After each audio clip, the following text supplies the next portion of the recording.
Of campus academy 9th standard geography second chapter in the expansive plain വിശാല സമതല ഭൂവിൽ എന്ന പാഠഭാഗത്തിൻ്റെ 3ാമത്തെ എപ്പിസോഡിലേക്ക് ഏവർക്കും ഹൃദ്യമായ സ്വാഗതം. ഇന്ന് നമുക്ക് ചർച്ച ചെയ്യാനുള്ളത് climate of the north Indian plain. First one, the cold weather season, the hot weather season, south west monsoon season, north east monsoon season. First one, the cold weather season, ശൈത്യകാലം. Second one, the hot weather season, ഉഷ്ണകാലം. Third one, തെക്കു പടിഞ്ഞാറൻ monsoon കാലം അഥവാ south west monsoon season. And fourth one, വടക്കു കിഴക്കൻ monsoon കാലം, north east monsoon season.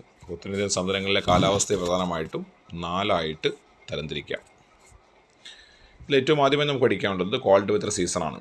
The cold weather season set in by mid November in north India. December and January are the coldest month in the north Indian plain.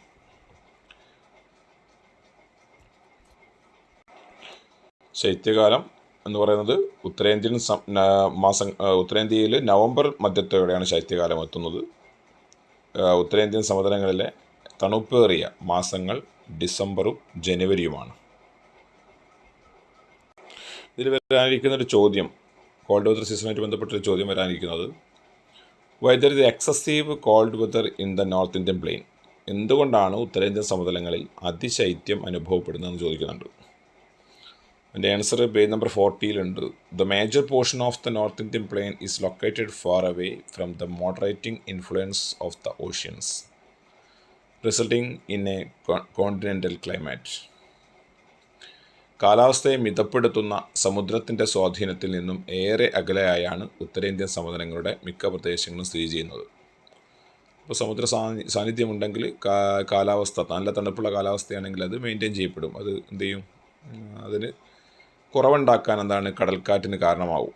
കടൽക്കാറ്റും കരക്കാറ്റും ഉണ്ടാകുന്ന സ്ഥലങ്ങളിൽ ഉണ്ടാവാറുണ്ട്. അപ്പം സമുദ്രത്തിൽ നിന്ന് ഒരുപാട് വിട്ടായതുകൊണ്ട് കാലാവസ്ഥയെ മിതപ്പെടുത്തുന്ന സമുദ്രത്തിൻ്റെ സ്വാധീനം ഇല്ലാത്തത് കൊണ്ട് ഉത്തരേന്ത്യൻ സമുദ്രങ്ങളിൽ ഏറെ അകല സ്ഥിതി ചെയ്യുന്നതുകൊണ്ടാണ് ഇവിടെ കഠിനമായ തണുപ്പ് അനുഭവപ്പെടാൻ ഒരു കാരണം. Snowfall in the nearby Himalayan ranges contribute to strong cold waves. Himalayan പർവ്വതനിരകളിലെ മഞ്ഞുവീഴ്ച അതിശക്തമായ ശീതക്കാറ്റിന് കാരണമാകുന്നുണ്ട്. ഹിമാലയ താഴ്വരങ്ങളിൽ ശീതക്കാറ്റ് പൊതുവെ കണ്ടുവരുന്നതാണല്ലോ. Cold winds the West Asia cause frost fog and cold waves in the western part of the north Indian plain. പശ്ചിമേഷ്യയിൽ നിന്നും വീശുന്ന ശീതക്കാറ്റ് ഉത്തരേന്ത്യൻ സമതലത്തിൻ്റെ പടിഞ്ഞാറൻ പ്രദേശങ്ങളിൽ ഹിമം, മൂടൽമഞ്ഞ്, ശീതതരംഗം എന്നിവയ്ക്ക് കാരണമാവുകയും ചെയ്യുന്നുണ്ട്. അപ്പോൾ ഇത്രയും കാരണങ്ങൾ കൊണ്ടാണ് ഉത്തരേന്ത്യൻ സമതലങ്ങളിലെ അതിശൈത്യം അനുഭവപ്പെടാനുള്ള കാരണം. കോൾഡ് വെതർ സീസണിന് ശേഷം നമുക്ക് പഠിക്കാനുള്ളത് ഹോട്ട് വെതർ സീസണാണ്. The temperature increases in north Indian plain by March. The summer season in the north Indian plain is experienced in the month of April, May and June. Summer is extremely severe. By the month of the May the temperature rises up to 48 degrees Celsius in the western part of the North Indian Plain. Low winds increase the temperature considerably in the North Indian Plain. ഉഷ്ണകാലം എന്ന് പറയുന്നത് March മാസത്തോടെ ഉത്തരേന്ത്യൻ സമതലങ്ങളിൽ താപനില ഉയരാനിടയാക്കും. April, May, June എന്നീ മാസങ്ങളിലാണ് ഉത്തരേന്ത്യൻ സമതലങ്ങളിൽ ഉഷ്ണകാലം അനുഭവപ്പെടുന്നത്. May മാസത്തോടെ പടിഞ്ഞാറൻ ഭാഗങ്ങളിൽ താപനില 48 ഡിഗ്രി സെൽഷ്യസ് വരെ വരാറുണ്ട്. ലൂ എന്ന് അറിയപ്പെടുന്ന കാറ്റുകൾ ഉത്തരേന്ത്യൻ സമുദ്രത്തിലെ താപനില ഗണ്യമായിട്ട് ഉയർത്തുന്നുമുണ്ട്. ഇത്തരം കാറ്റുകൾ ചെറിയ തോതിലുള്ള മഴയ്ക്ക് കാരണമായതിനാൽ അതികഠിനമായ വേനൽച്ചൂടിൽ നിന്നും അല്പം ആശ്വാസം ലഭിക്കുകയും ചെയ്യുന്നുണ്ട്.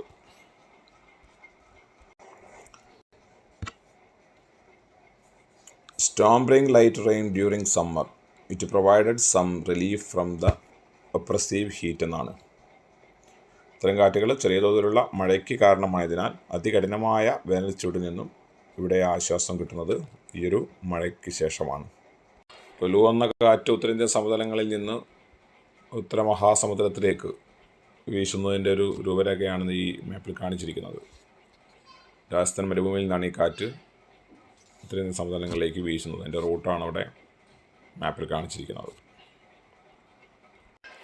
Next one, the south west monsoon season. നമുക്ക് സൗത്ത് വെസ്റ്റ് മൺസൂൺ സീസണെ കുറിച്ചാണ് അടുത്തായിട്ട് പഠിക്കാനുള്ളത്. അതായത് തെക്ക് പടിഞ്ഞാറൻ മൺസൂൺ കാലഘട്ടം.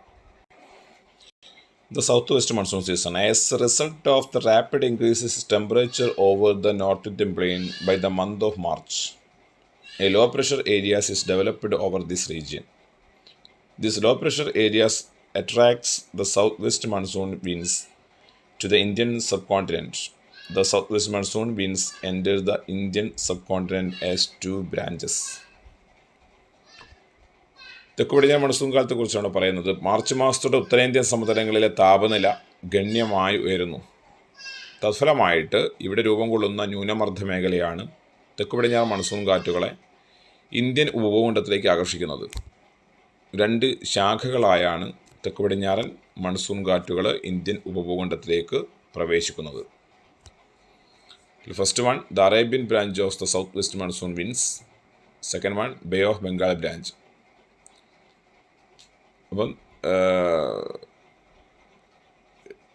തെക്ക് പടിഞ്ഞാറൻ മൺസൂൺ കാറ്റുകൾ തന്നെ 2 ബ്രാഞ്ചുകളായിട്ടാണ് ശരിക്കും ഇന്ത്യൻ ഉപഭൂഖണ്ഡത്തിൽ പ്രവേശിക്കുന്നത്. അതിൽ ഒന്നാമത്താണ് തെക്ക് പടിഞ്ഞാറൻ മൺസൂണിൻ്റെ അറബിക്കടൽ ശാഖ. അറബിക്കടൽ ശാഖയിൽ നിന്നാണ് നമുക്ക് കേരളത്തിൽ വ്യാപകമായിട്ട് മഴ ലഭിക്കുന്നത്. June, July, August, September, October മാസങ്ങളിലൊക്കെ ആയിട്ട്, ഒക്ടോബർ, നവംബർ മാസം വരെ. ബംഗാൾ ഉൾക്കടൽ ശാഖയാണ് ഇന്ത്യയുടെ ഉത്തരേന്ത്യൻ സമതലങ്ങളിൽ അഥവാ കിഴക്കൻ സംസ്ഥാനങ്ങളിൽ വ്യാപകമായിട്ട് മഴ നൽകുന്നത്. ഇപ്പോൾ 2 ശാഖകളിൽ കൂടി സമുദ്രത്തിൽ നിന്ന് വീശുന്ന കാറ്റുകളാണ് അവിടെ മഴ നൽകുന്നത്. The bay of Bengal branch. മഴ നൽകുന്ന തെക്ക് പടിഞ്ഞാറൻ മൺസൂണിൻ്റെ ബംഗാൾ ബ്രാഞ്ചിനെ കുറിച്ച് വ്യാപകമായിട്ടിവിടെ ഡീറ്റെയിൽഡ് ആയിട്ട് തന്നെ പറയുന്നുണ്ട്.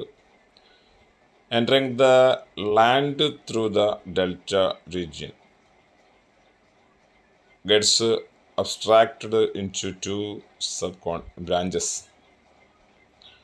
സുന്ദരവനം ഡെൽറ്റ പ്രദേശത്തിലൂടെ കരയിലേക്ക് പ്രവേശിക്കുന്ന ബംഗാൾ ഉൾക്കടൽ ശാഖ 2 ഉപശാഖകളായി പിരിയുന്നുണ്ട്. 1 branch moves eastward and enter the Brahmaputra plain causing while spread rains. ഒന്ന് കിഴക്ക് ദിശയിൽ ബ്രഹ്മപുത്ര സമുദ്രത്തിൽ പ്രവേശിച്ച് വൻതോതിലൂടെ മഴ നൽകുന്നുണ്ട്. The other branch moving westward along the Ganga plain because the rainfall is the West Bengal, Bihar, Uttar Pradesh, Delhi and proceed from the westwards.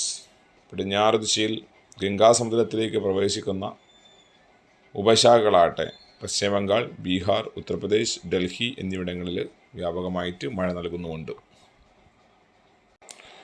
Over the Punjab plain, the branch joined the Arabian branch, which is moving parallel to the Aravalli Mountains and then brings rains to the foothills of Western Himalayas. ഇത് ആരവല്ലി പർവ്വതനിരക്ക് സമാന്തരമായി നീങ്ങുന്ന അറബിക്കടൽ ശാഖയുമായി പഞ്ചാബ് സമുദ്രത്തിൽ വെച്ച് കൂടിച്ചേരുകയും പടിഞ്ഞാറൻ ഹിമാലയത്തിൻ്റെ അടിവാര മേഖലയിൽ മഴയെത്തിക്കുകയും ചെയ്യുന്നുണ്ട്.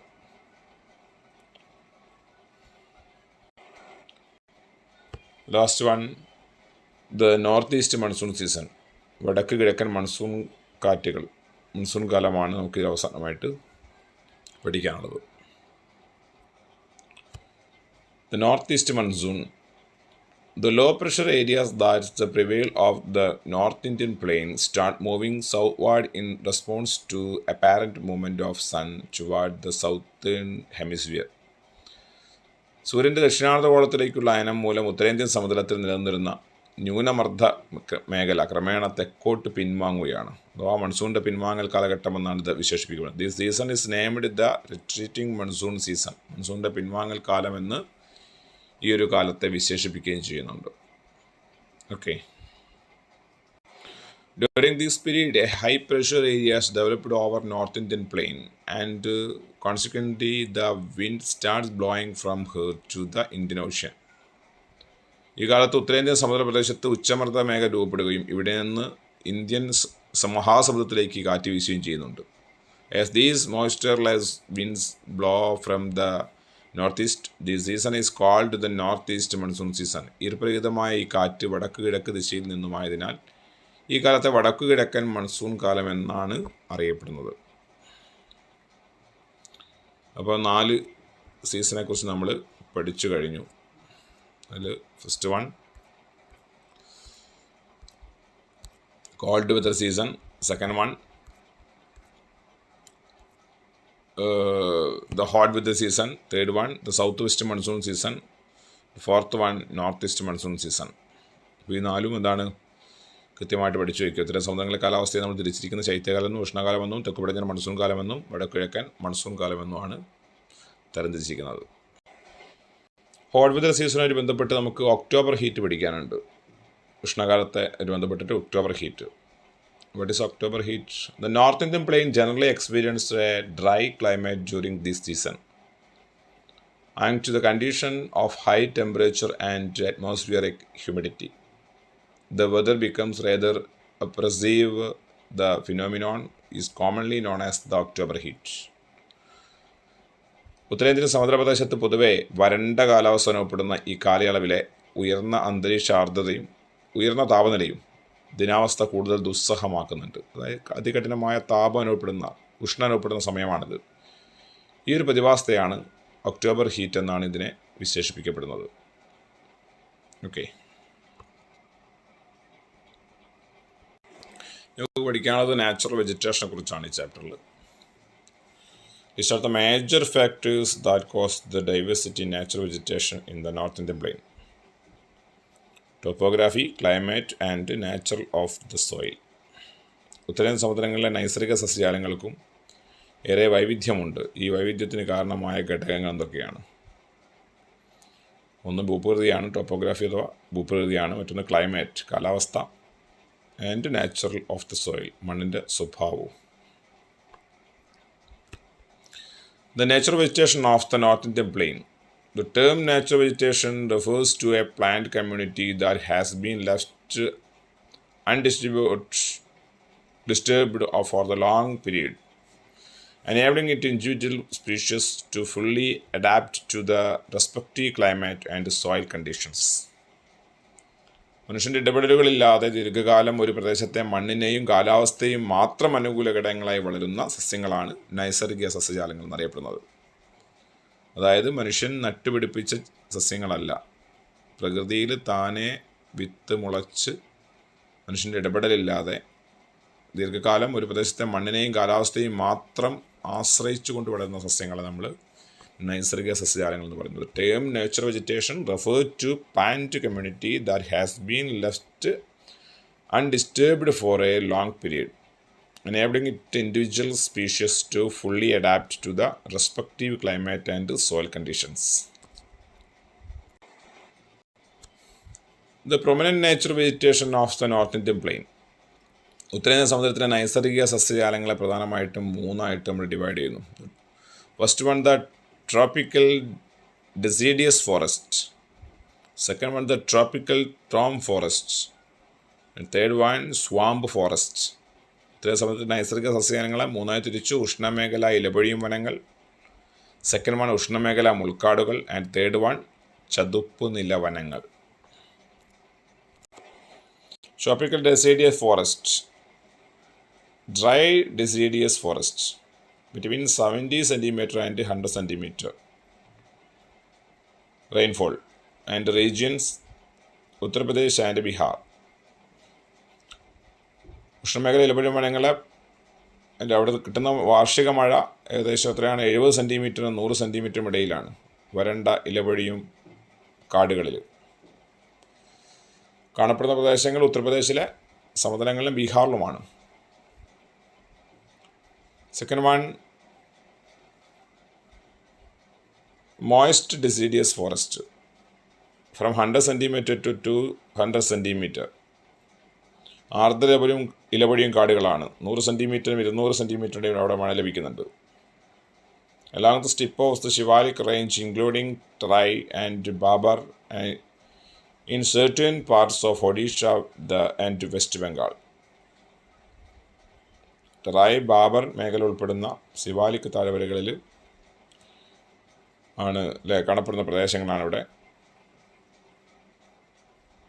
അങ്ങനെ നമ്മൾ 3 പാർട്ടായിട്ടാണ് അതിനെ തിരിച്ചിരിക്കുന്നത്. ഓക്കെ, ഈ പ്രദേശങ്ങളിൽ പൊതുവെ കാണപ്പെടുന്ന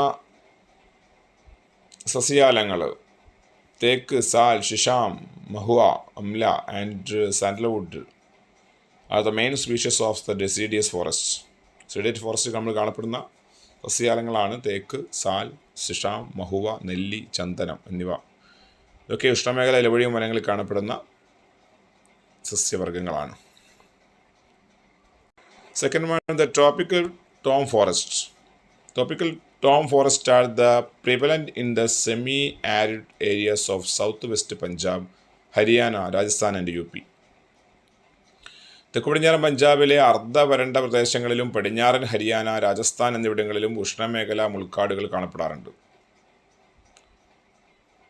These forests consist of the various grasses and shrubs with important species such as babul, ber, wild date palm, khair, neem, kejri and palasa. വൈവിധ്യമാർന്ന പുല്ലുകളും കുറ്റിച്ചെടികളും നിറഞ്ഞതാണ് ഈ പ്രദേശം. ബാബുൽ, ബർ, വന്യ ഈന്തപ്പനകൾ, ഖൈർ, വേപ്പ്, കെജ്രി, പലാസ് തുടങ്ങിയവയാണ് ഇവിടുത്തെ പ്രധാനപ്പെട്ട സസ്യജാലങ്ങൾ. Last one, the swamp forests. The swamp forests are the natural vegetation found in the vast saline expanses of Rajasthan, freshwater lakes, the freshwater marshes of the Ganga plain, the floodplain of the Brahmaputra, and in the deltaic region of Sundarbans. രാജസ്ഥാന വിശാലമായ ഉപ്പുപാടങ്ങൾ, ശുദ്ധജല തടാകങ്ങൾ, ഗംഗാസമുദ്രത്തിൻ്റെ ശുദ്ധജല ചതുപ്പുകൾ, ബ്രഹ്മപുത്ര നദിയുടെ പ്രളയ സമതലങ്ങൾ, Sundarban delta പ്രദേശങ്ങൾ എന്നിവിടങ്ങളിൽ കാണപ്പെടുന്ന സ്വാഭാവിക സസ്യജാലങ്ങളാണ് ചതുപ്പ് നില വനങ്ങൾ അഥവാ swamp forest. What is Sundarbans? The marshy and expansive deltaic region of Ganga plain in the West Bengal is Sundarbans. The natural vegetation found luxuriously in this region is mangrove. This region serves as natural habitat for the Royal Bengal tiger. The root of mangrove forest create the natural habitat for numerous aquatic species including fishes. There are the abode of various species of birds. Sundari, a type of mangrove, stand out as one of the distinctive features of the Sundarban Delta. സുന്ദരവന പ്രദേശം, സുന്ദർബൻ, പശ്ചിമബംഗാളിലെ ഗംഗാസമുദ്രത്തിൻ്റെ ചതുപ്പ് നിറഞ്ഞ വിശാലമായ delta പ്രദേശമാണ് സുന്ദർബൻ. ഇവിടെ നിബിഡമായി കാണപ്പെടുന്ന സ്വാഭാവിക സസ്യജാലങ്ങളാണ് കണ്ടൽക്കാടുകൾ. Royal Bengal കടുവകളുടെ സങ്കേതം കൂടിയാണിത്. മത്സ്യങ്ങൾ ഉൾപ്പെടെ നിരവധി സസ്യവർഗ്ഗങ്ങൾക്ക് കണ്ടൽ സസ്യങ്ങളുടെ വേരുകൾ സജീവ ആവാസ വ്യവസ്ഥ പ്രദാനം ചെയ്യുന്നു.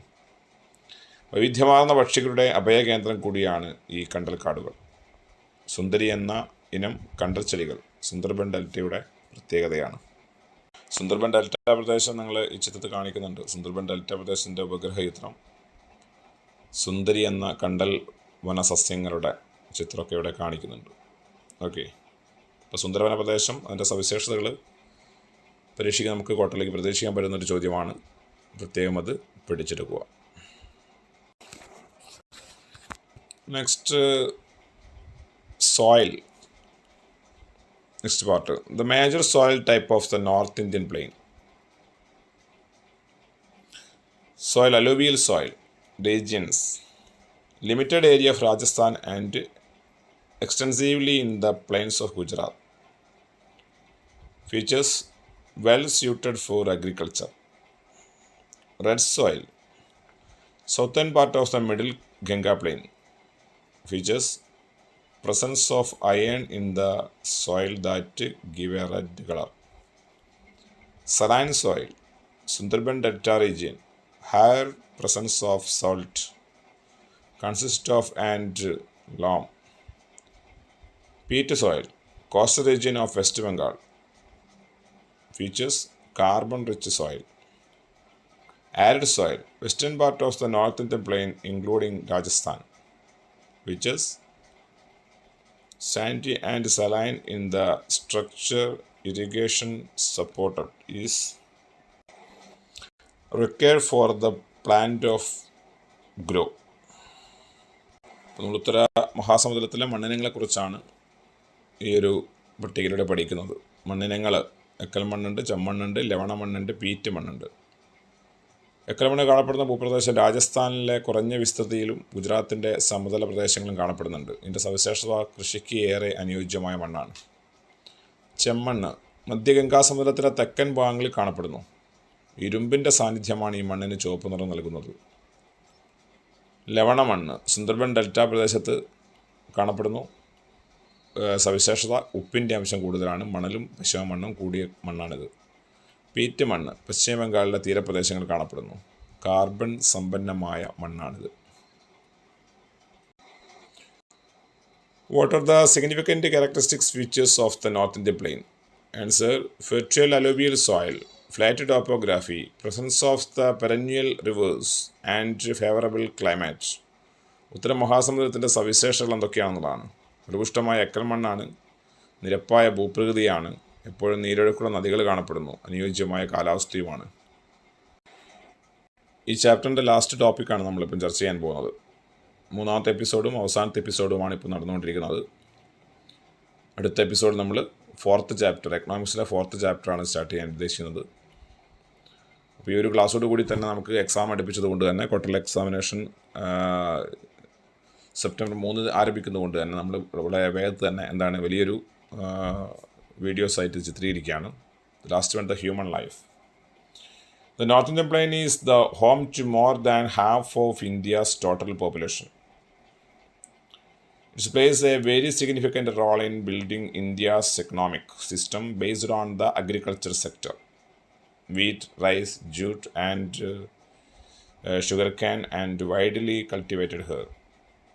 Extensive cultivation supported by irrigation has made this plain the granary of India. ഇന്ത്യയുടെ മൊത്തം ജനസംഖ്യയുടെ പകുതിയിലേറെയും ഉൾക്കൊള്ളുന്നത് ഉത്തര മഹാസമുദ്രത്തിലാണ്. കാരണം അവിടെ കാർഷിക പ്രദേശമാണ്. ആളുകൾ കൃഷി ചെയ്യാൻ വേണ്ടി തിങ്ങി വസിക്കുകയാണ്. കാർഷിക മേഖലയെ അടിസ്ഥാനമാക്കിയുള്ള ഇന്ത്യയുടെ സമ്പത്ത് വ്യവസ്ഥ പടുത്തുയർത്തുന്നതിൽ നിർണായക പങ്കുണ്ട്. ഇവിടെ ഗോതമ്പ്, നെല്ല്, ചണം, കരിമ്പ് തുടങ്ങിയ വിളകൾ വ്യാപകമായി കൃഷി ചെയ്യുന്നു. ജലസേചനത്തിൻ്റെ സഹായത്തോടെ അതിവിപുലമായ കൃഷിരീതി ഈ മഹാസമുദ്രത്തിൻ്റെ ഇന്ത്യയുടെ ധാന്യപ്പുരയാക്കി മാറ്റി. അതിവിപുലമായ റോഡ്, റെയിൽ, ഗതാഗത സംവിധാനങ്ങൾ ഇത് വ്യവസായവൽക്കരണത്തിനും നഗരവൽക്കരണത്തിനും കാരണമാക്കുകയും ചെയ്തിട്ടുണ്ട്. അതുകൊണ്ട് ഇത് ഇന്ത്യയുടെ ധാന്യപ്പുര എന്ന പേരിലാണ് അറിയപ്പെടുന്നത്. ക്രോപ്പിംഗ് സീസൺ, ഖാരിഫ്, കാർഷിക കാലങ്ങൾ. ഇന്ത്യയിലെ കാർഷിക കാലങ്ങളെയാണ് നമ്മൾ ഈ 4 ക്രോപ്പിംഗ് സീസണായിട്ട് തിരിച്ചിരിക്കുന്നത്. കാർഷിക കാലങ്ങൾ: kharif, rabi, zaid. Kharif, rabi, zaid. First one kharif, June to September. From June to September. Major crops, tropical crops: rice, cotton, jute, bajra, etc. Rabi, from the October to March. Temperate subtropical crops: wheat, gram, mustard, barley, etc. Said from April to June. Vegetables, fruits, fodder, etc. കാർഷിക കാലങ്ങൾ പ്രധാനമായിട്ട് ഖാരിഫ്, റാബി, സെയ്ദ് തിരിക്കുന്നു. Kharif June to September വരെയാണ്. ഇവിടുത്തെ പ്രധാനപ്പെട്ട കൃഷികൾ നെല്ല്, പരുത്തി, ചണം, ബജ്ര, തുവര. റാബി വിളകൾ ഒക്ടോബർ മുതൽ മാർച്ച് വരെയാണ്. മിതോഷ്ണ ഉപവിളകളായിട്ടുള്ള ഗോതമ്പ്, പയറുവർഗ്ഗങ്ങൾ, കടുക് വർഗ്ഗങ്ങൾ, ബാർലി മുതലായവ.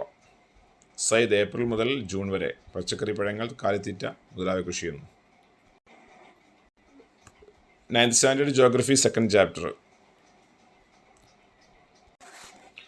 ഇൻ ദ എക്സ്പാൻസീവ് പ്ലെയിൻ, വിശാല സമതലഭൂവിൽ എന്ന പാഠഭാഗം ഇവിടെ പൂർണ്ണമാവുന്നു.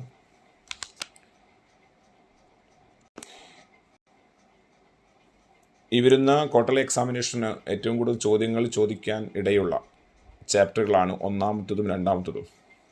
ഏകദേശം 40% ചോദ്യങ്ങൾ 1ാമത്തെ ചാപ്റ്ററിൽ നിന്നും, 40% ചോദ്യങ്ങൾ 2ാമത്തെ ചാപ്റ്ററിൽ നിന്നും, 20% ചോദ്യങ്ങൾ 4ാമത്തെ ചാപ്റ്ററിൽ നിന്നും ചോദിക്കാനാണ് സാധ്യത. ഇനി നമുക്ക് പഠിക്കാനുള്ളത് 3ാമത്തെ ചാപ്റ്റർ അല്ല. ക്വാർട്ടർലിക്ക് മുമ്പായിട്ട് ക്വാർട്ടർലി എക്സാമിനേഷൻ വേണ്ടത് 4th ചാപ്റ്ററാണ്.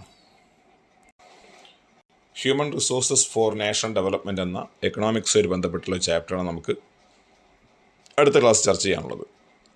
എല്ലാവരും വീഡിയോ കണ്ട് പൂർണ്ണമായിട്ടും എന്താണ് 1-2 പാഠങ്ങൾ കൃത്യമായിട്ട് പഠിച്ചതിന് ശേഷം ഇതിന് മുമ്പുള്ള ക്ലാസ്സുകളൊക്കെ എന്താണ് തൊട്ട് മുൻപത്തെ വീഡിയോസ് എന്താണ് കണ്ട് നിങ്ങൾ ഗൃഹസ്ഥമാക്കുക. പരീക്ഷ ഉദ്ദേശത്തോടു കൂടി പരീക്ഷ എഴുതുക എന്ന എന്താണ് തൊട്ട് മുമ്പിൽ നമ്മളെ പരീക്ഷ എഴുതാൻ നിൽക്കുകയാണ്. വെറും എന്താണ് നമുക്ക് മുന്നിൽ 12 ദിവസം മാത്രമേ എക്സാമിനേഷന് മുമ്പായിട്ടുള്ളൂ. എല്ലാവരും നന്നായിട്ട് പഠിച്ചിട്ട് ഏറ്റവും ആദ്യം നടക്കുന്ന എക്സാമിനേഷനാണ് SS. സെപ്റ്റംബർ 3-ാം തീയതി ആരംഭിക്കുന്നത് സോഷ്യൽ സയൻസ് എക്സാമാണ്. അപ്പം അതിന് മുമ്പേ തന്നെ വളരെ നേരത്തെ തന്നെ ഒരുപാട് ഏരിയാസ് നമുക്ക് പഠിച്ചു തീർക്കാനുള്ളത് കൊണ്ട് തന്നെ അതിന് വളരെ മുമ്പേ തന്നെ എന്ത് ചെയ്യുക, എല്ലാ ഭാഗങ്ങളും ഈ 2 പാഠങ്ങളും കൃത്യമായിട്ട് പഠിക്കുക. അടുത്ത ദിവസം തന്നെ എന്താണ് 4ാമത്തെ chapter human resources for national development എന്നുള്ള പാഠം, അഥവാ മാനവ വിഭവശേഷി രാഷ്ട്ര പുരോഗതിക്കായി എന്നുള്ള പാഠം എന്താണ് നമ്മൾ സ്റ്റാർട്ട് ചെയ്യുകയാണ്. പരീക്ഷയ്ക്ക് മുമ്പായിട്ട് തന്നെ നമ്മളെന്ത് ചെയ്യും, ഈ ഒരു നെക്സ്റ്റ് വീക്ക് തന്നെ ഈ ചാപ്റ്റർ നമ്മൾ കംപ്ലീറ്റ് ചെയ്തിട്ട് റിവിഷനിലേക്ക് പോവുകയും ചോദ്യോത്തര എന്താണ് പിന്നെ ക്വസ്റ്റ്യൻ എയറിലേക്ക് നമ്മൾ മാറുകയും ചെയ്യുന്ന ഒരു ഘട്ടത്തിലേക്ക് പോവുകയാണ്. എല്ലാവരും എന്ത് ചെയ്യുക, ഈ വീഡിയോ ഇതുവരെ നമ്മളെ ചാനൽ സബ്സ്ക്രൈബ് ചെയ്യാത്തവർ സബ്സ്ക്രൈബ് ചെയ്യുക, ഷെയർ ചെയ്യുക, ലൈക്ക് ചെയ്യുക, ബെൽ ബട്ടൺ എനേബിൾ ചെയ്യുക. എല്ലാവർക്കും ഒരിക്കൽ കൂടി thanks for watching. Thank you all.